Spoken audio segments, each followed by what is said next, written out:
The ticket had already been purchased. First-class passage, paid in full. The luggage was prepared, the itinerary confirmed. The crossing was scheduled for April 1912, aboard the most luxurious ship ever built.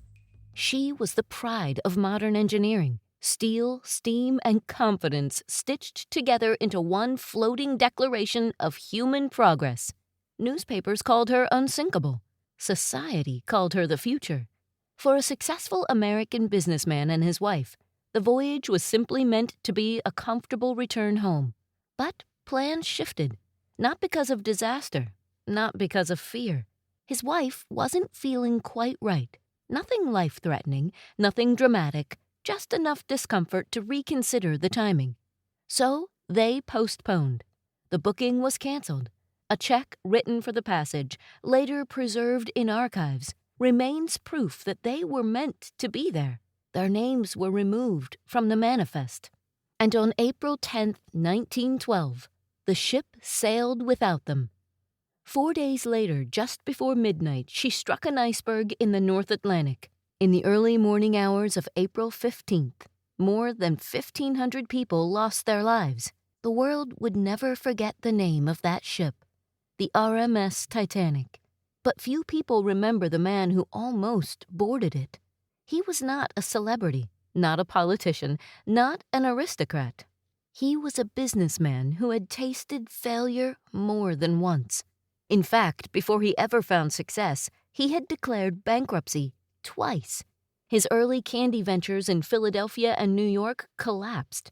Investors doubted him. Competitors outpaced him. For years, stability seemed just out of reach. But he believed in one bold idea. Chocolate should not be a luxury reserved for the wealthy. It should be affordable, accessible, something ordinary families could enjoy. After selling a successful caramel company in 1900, he turned his full attention to chocolate production. He built a factory in rural Pennsylvania surrounded by farmland, and instead of simply erecting smokestacks, he built something unusual around it. A town. Tree-lined streets, affordable housing, public transportation, a park, a community center. He believed workers deserved dignity and stability, not just wages. 3 years before the Titanic sailed in 1909, he and his wife made another decision that would outlive them both. Unable to have children of their own, they founded a school for orphaned boys. They placed much of their fortune into a trust to ensure the school would endure for generations. Now, imagine if he had boarded that ship. Imagine if that mild illness had been ignored. The factory leadership might have faltered. Expansion plans might have stalled. The school's funding might never have matured into one of the wealthiest educational endowments in the country.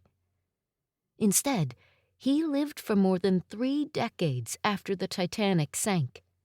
He continued building his company into a global brand. He strengthened the trust that supports the school, which still educates and houses thousands of students in need, tuition-free, all because of a canceled voyage. That businessman was Milton S. Hershey. Yes, that Hershey. History remembers the tragedy of the Titanic, but history rarely pauses to consider the lives redirected quietly, by hesitation, by instinct, maybe by listening to something small, a wife not feeling well, a postponed departure, a ticket never used. And because of it, an empire of chocolate endured, and generations of children were given opportunity. It's tempting to think history is shaped by massive events, but sometimes it's shaped by staying home. This has been Twist of Fate Radio. I'm Angela Clark. Until next time, remember, sometimes the smallest choices lead to the biggest consequences.